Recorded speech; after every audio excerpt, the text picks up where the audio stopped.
That shit is crazy. I received that message. I'm about to talk about that. Actually, I'm about to talk about that message I received from YouTube.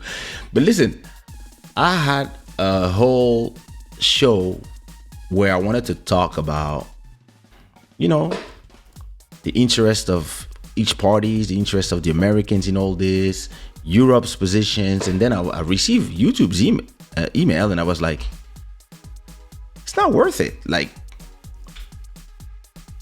these platforms chose their sides.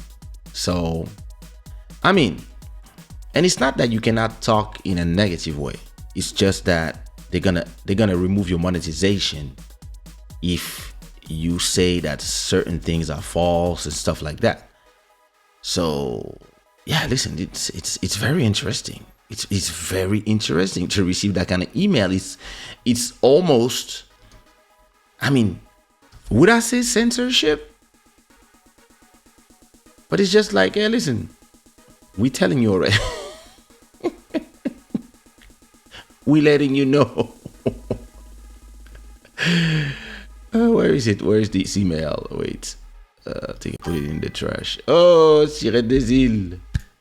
Sponsor numéro 1. Thank you so much and welcome. Welcome to Club Shada, and thank you for your support for all these months. I greatly appreciate it. So what was the email from YouTube? I think I received an email from AdSense. So it's not, listen, it was not even an email from YouTube. It was an email from AdSense. So you have to understand what is AdSense and what is YouTube. YouTube is the platform where you do your channel.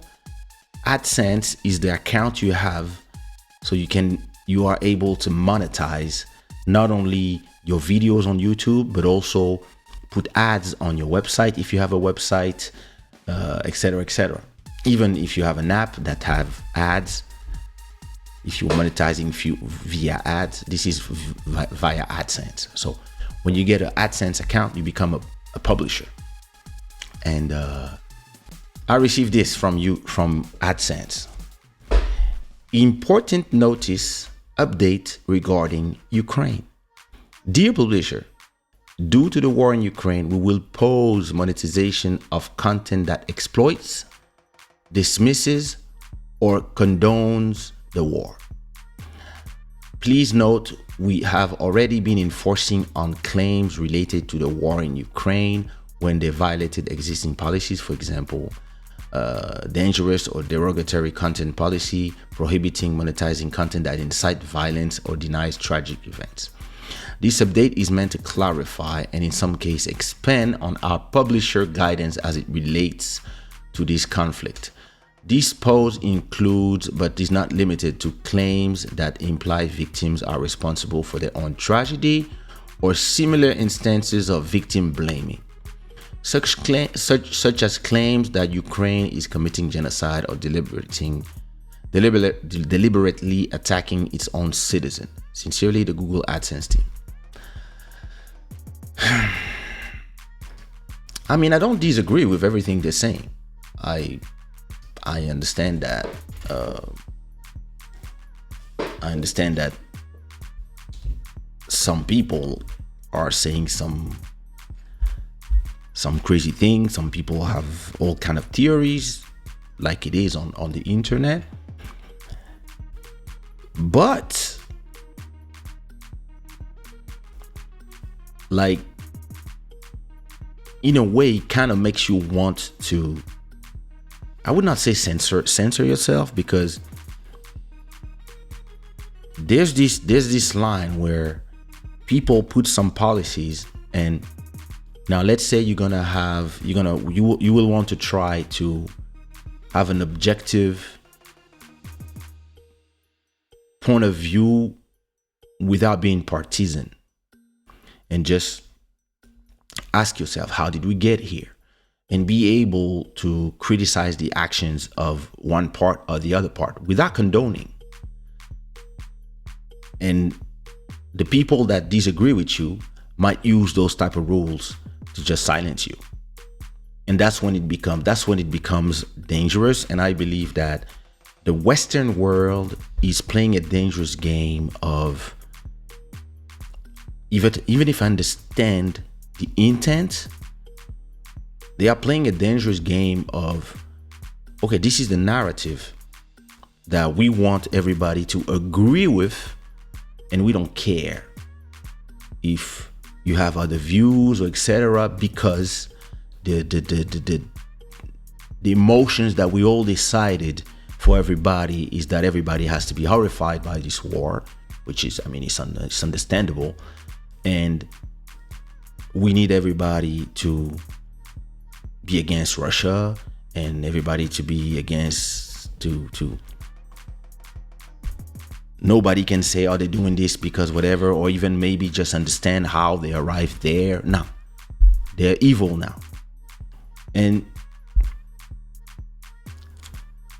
what about the 200 other conflicts around the world all year long? To me, this is where my problem begins. Conflict in Congo, 10 years, 10 million people. People can come and give their opinions how they want, and I don't see YouTube enforcing anything. Syria, this, that, all these places, people are debating, giving their opinions, and if you come from the point of view of somebody that is from one side, let's say in Sudan or in Darfur, you might come from somebody who's from the other side, who's not condoning, but is giving an opinion on what they are for or against, etc. Have conversation, or sometimes just trying to explain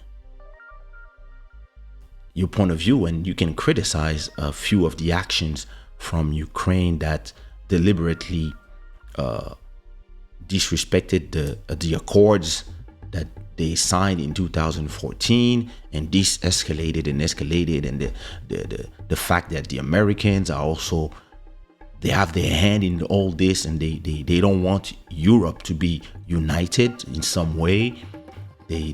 So nobody is trying to appease this conflict. Everybody's putting more weapons, more, and the Americans are saying a lot of things from far away. They are not here. We are here. So all these are conversations that you might want to have, and it doesn't mean you are condoning or you are excusing. It just means that you want to understand how we arrive here. And people might just be telling you, now listen, these guys crazy, those guys are good, and that's it. So all the documentaries and all the things that have been said about that country all the last 4, 5, 6 years, the corruption, all these things, all the things like it. Listen, you just go on Vice, you watch videos from 4 years ago, from 2 years ago, everything that is been said, nobody cares anymore.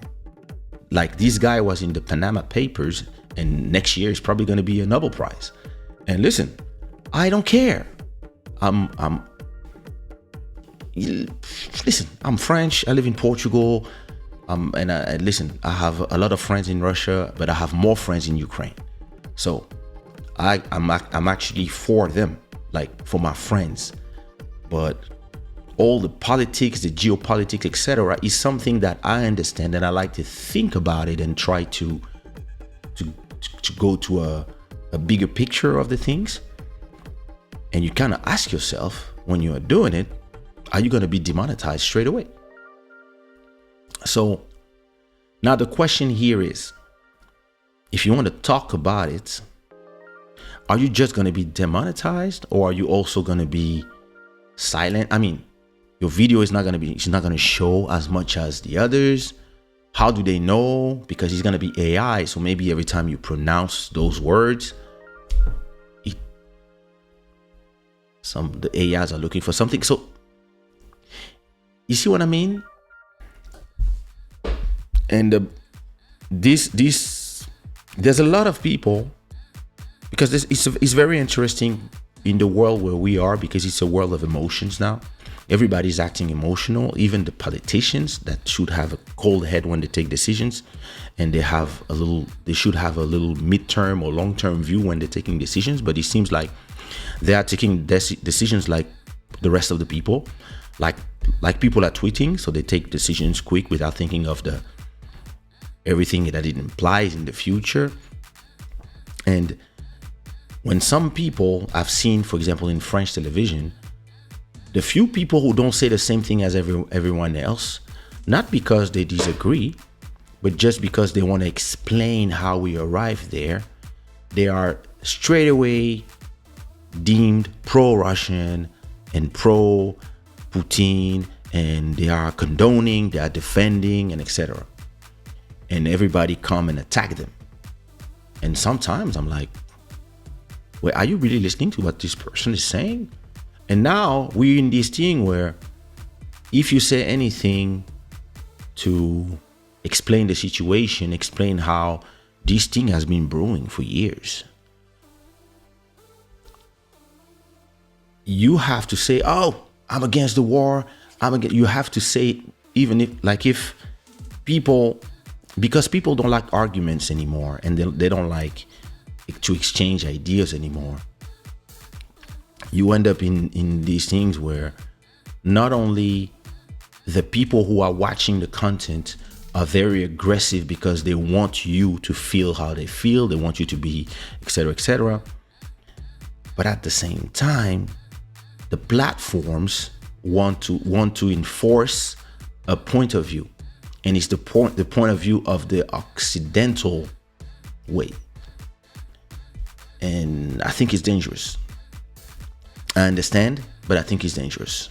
And as always, we'll see the implications of them being proactive in like this. We'll see where it takes us in the future, because more and more you have these platforms who used to say, we are not editors, we are not here to decide if you like blue or you like green or red or orange. We are just here to provide you a place to put your content, and the people who are watching you will decide if they want to watch you or not. And now the platforms are telling you, oh, no. Oh, you built your whole business here? Oh, listen, if you like blue and orange, it's cool. If you like green or black, we're gonna block you, we're gonna demonetize you, we're gonna prevent you from living. And this is the kind of covert censorship that the West loves to do. And listen, when Mali decided to remove the French radio, French media from their country, the French went crazy. Like, oh, you can do this, you have to protect journalism, etc. When 24 hours before they banned RT, the Russian networks, they said, oh no, you have propaganda. It's war, we don't want to hear you anymore. When those people, most of the people who worked there were French people, even if it was funded by the Russian government. The French radio that is giving us the French version of information in Africa, Radio France Internationale, is funded by the French government as well. Yeah, but we are the good people. No, you're not. At a point, either the rules are the same for everybody, or either we cannot live in a society where the same rules, you don't even see the contradictions. And there's a lot of contradiction going on. And yeah, listen, I mean, the conversation is always interesting. It's always interesting to talk about things, but we have to be careful because we live in uncertain times where you might be, listen, you might receive a message that your channel is condoning stuff when you didn't do nothing, just because maybe these guys are not going to watch all these channels. They're just going to have AIs. When you pronounce a certain word, certain names of countries, certain events, they start filtering, trying to understand what you say. And if they didn't understand well, or if you just said a few words or something, or if maybe enough people just said, oh no, these guys, and then poof, your video can just be removed, and then you have to go through appeals and etc. And most of the time, if you didn't say nothing wrong, it's okay. But it puts you in a certain position where it really feels like, if you are not saying the same thing as everybody, which is I'm so sad, I'm so angry, oh my God, and I hate these people and I like those people, you end up being punished for that. And the problem here is, as I keep saying, what about the rest of the wars? What about why? Listen, I understand. It's Europe. But what, the rest of the world don't matter? Like, there's be way more people. There's be way more casualties and atrocities in all the rest of the world. But you are acting as if in the rest of the world it's normal because we are not civilized. But when he arrives here, you guys are going crazy. You want to block dollars, euros from people. You want to punish people from having points of views. You want to, what about everybody else that is talking about everything else? I believe that you should have rules of insults, everything that is against the law is, those are the rules. So if you violate the law by using things that are against the law, you should be reprimanded and maybe banned if you keep abusing it. But if it starts like this, then it becomes an habit, and then one day, you cannot give your opinion about anything, something stupid. You start being, and then you limit the freedom of speech that you founded your whole operation on. This is supposed to be the voice of the people, and the people voices are supposed to be plural. It's supposed to be plural, right? Now, if we end up with the voice of the people being just what you agree on, it becomes problematic. So for now, it's not that crazy, but it might become crazier as I'm seeing platforms starting to say what you can or not say, and this is why people like Elon Musk started buying into Twitter, so people who don't agree with 80% of the people can still have a voice. So it's complicated. It's complicated, amis. But listen, what am I gonna do?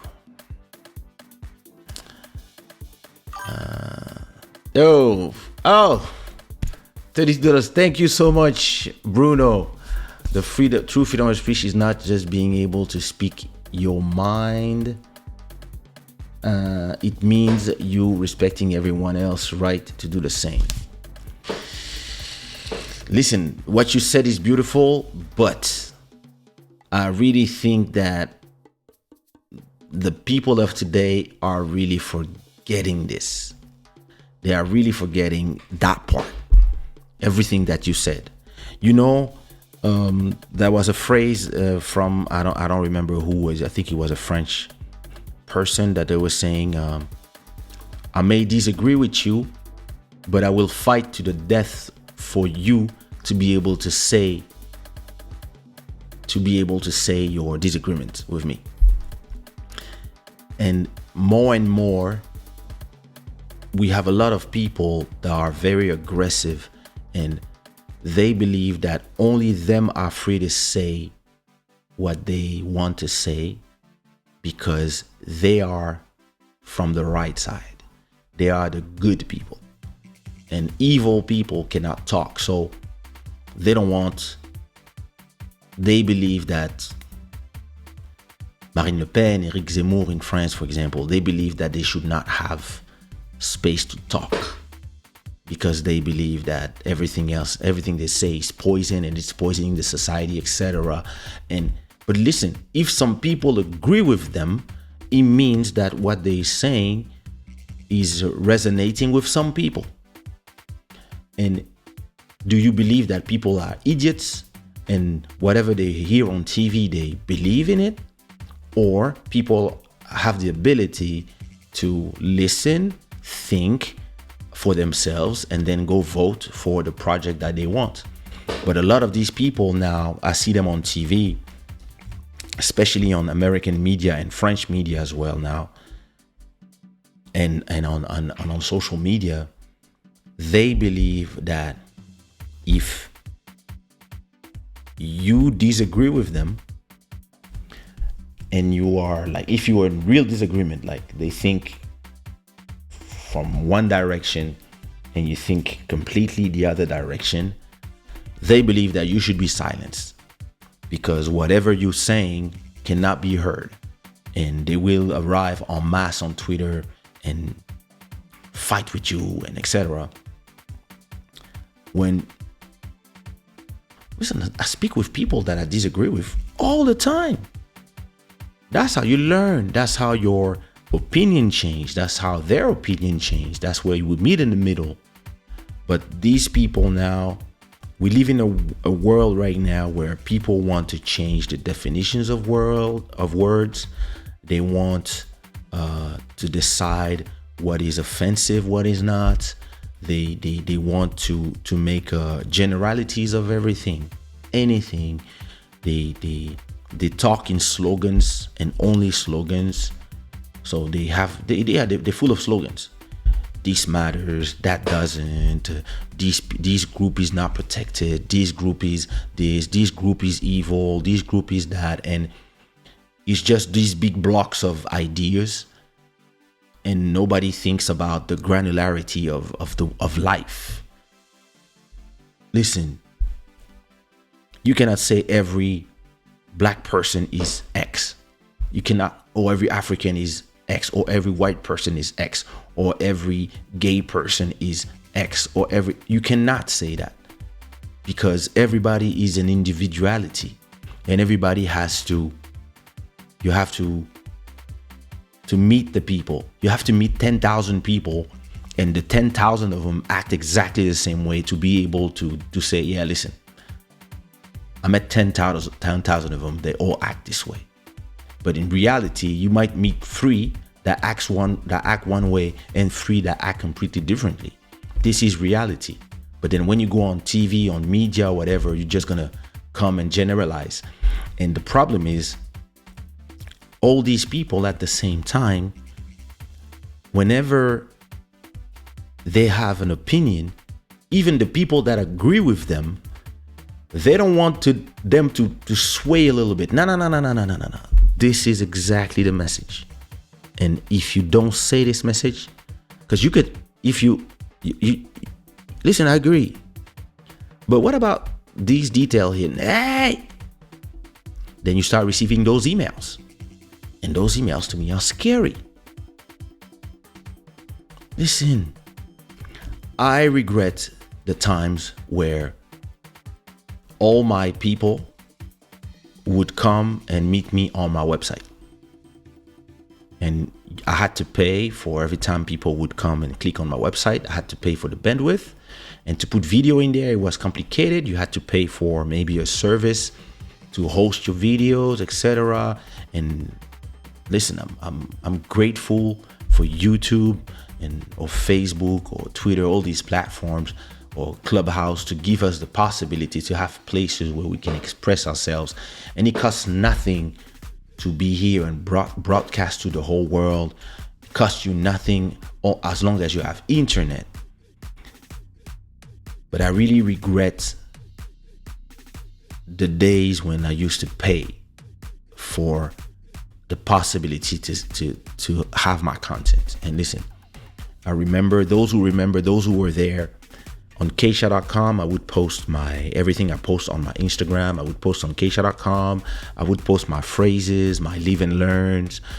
I'm talking about 15, 16, 17 years ago.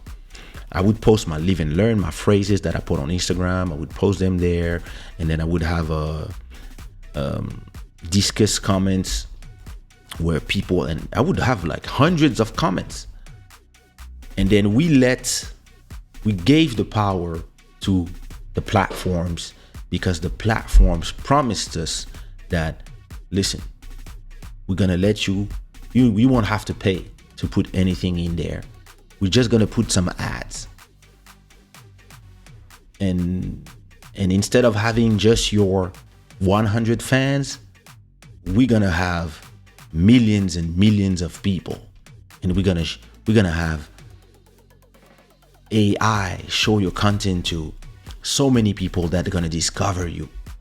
It's going to be amazing. You're going to see. And then, yeah, now we trapped.